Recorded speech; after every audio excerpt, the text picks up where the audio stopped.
The world has seen many espionage operations carried out by the spy services of the world. Many such operations have changed the course of history.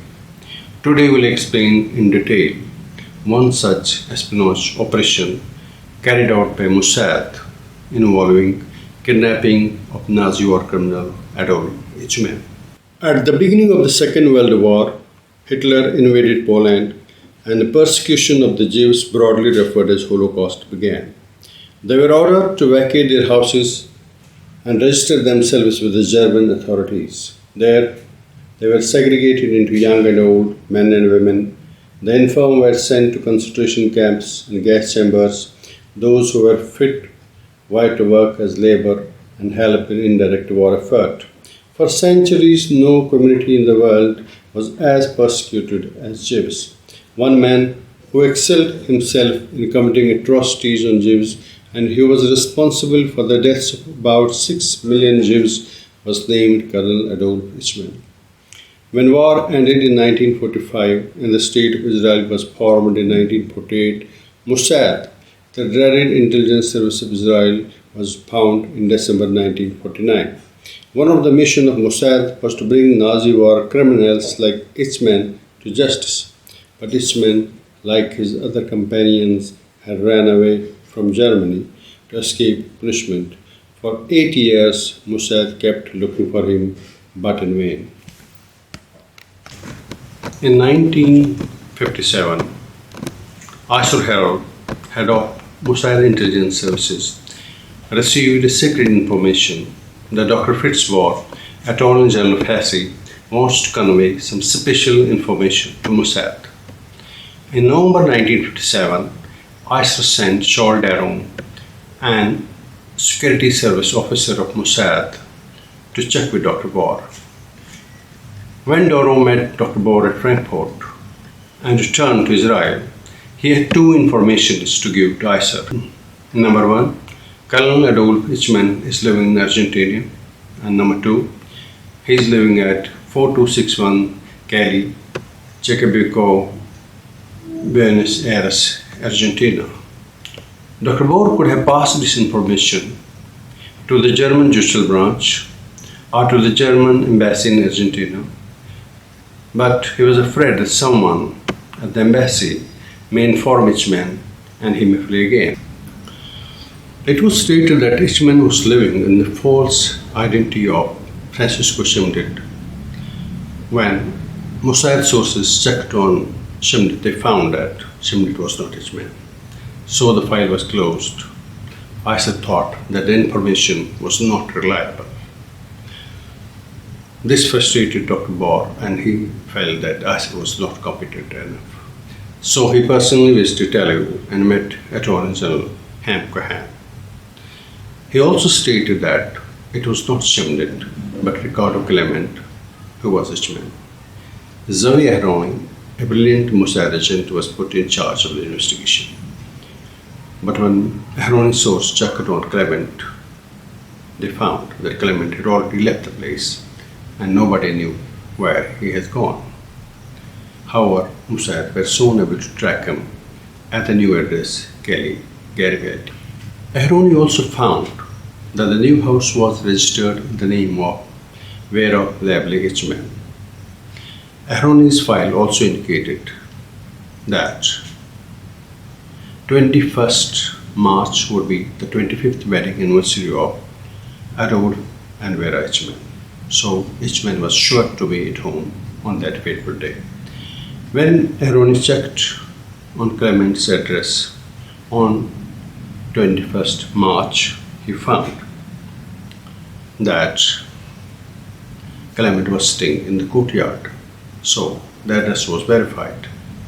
In Tel Aviv, Asher drove to the Prime Minister's office and told Prime Minister Ben Gurion that we have found Eichmann at Argentina. Bring him to Israel, dead or alive, the old man said. Then he thought for a moment and said, bring him alive, it would be very good for our youth. Asher formed the operation team. All of its 12 members were volunteers. Some of them were Holocaust survivors. The core team consisted of operational team of security services. Its leaders were two top agents, Zawi Malkin and Rafi Etor.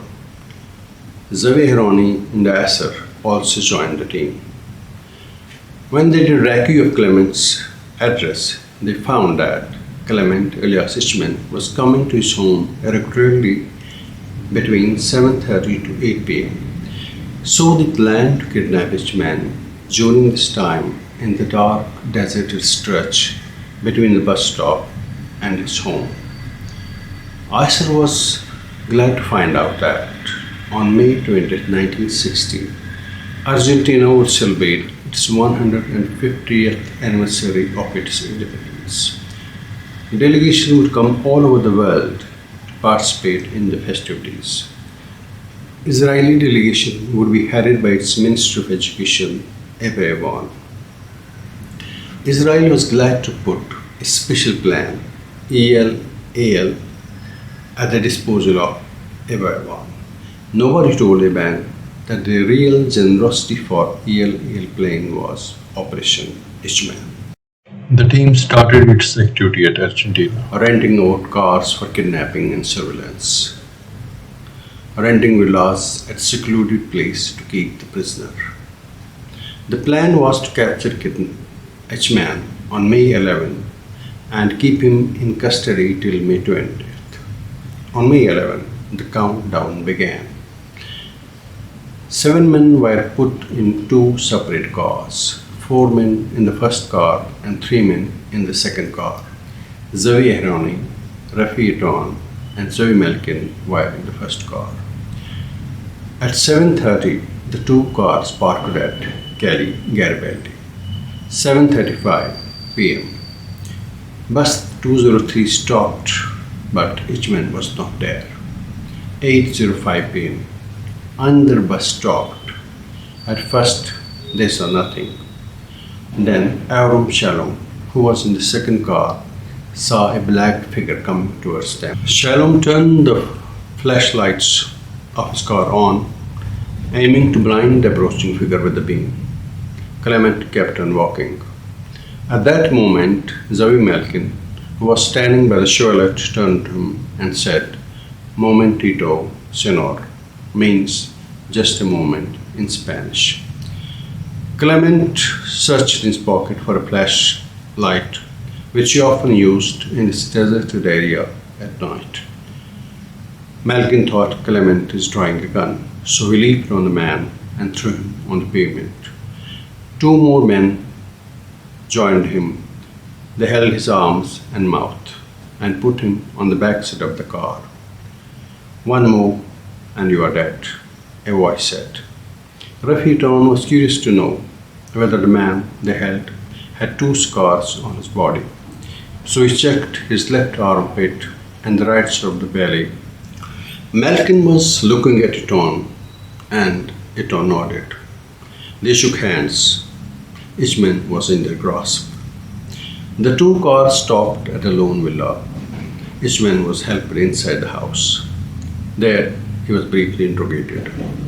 The man told them that he was Col Adolf Eichmann and that he knew he was in the hands of Israelis. He was kept in captivity for 10 days.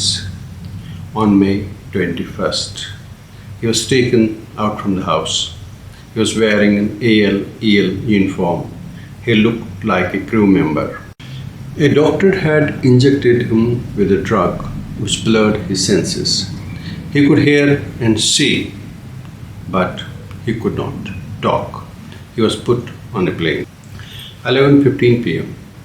The plane started and landed at Lod Airport early in the next morning. I drove to the Prime Minister's office. Mission accomplished. "Where is he?" Ben-Gurion asked. "Eichmann is in Israel." Ben-Gurion was silent for a moment.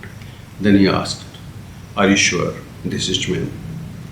I said, "Yes, we have a statement." The trial of Eichmann opened in Jerusalem on April 11, 1961.